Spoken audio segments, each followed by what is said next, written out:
Hola, hoy os presento el taller práctico El arte de dirigir un equipo. En él vamos a reflexionar sobre cuáles son las exigencias de las tareas, de las funciones del equipo directivo, del equipo de mando, y cuáles son los hábitos que debemos adquirir para mejorar en nuestras tareas.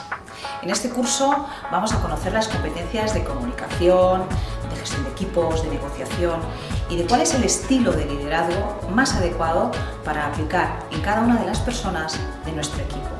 También conoceremos herramientas y las practicaremos de cómo poder conocer cuál es el nivel de madurez profesional de nuestros equipos y de cómo sacar lo mejor de ellos. Además, vamos a tener la oportunidad de compartir todo ello con otros profesionales que tienen nuestras mismas inquietudes, nuestras mismas problemáticas y que de esa forma, entre todos, vamos a conseguir encontrar soluciones prácticas y aplicables mañana mismo en nuestro puesto de trabajo.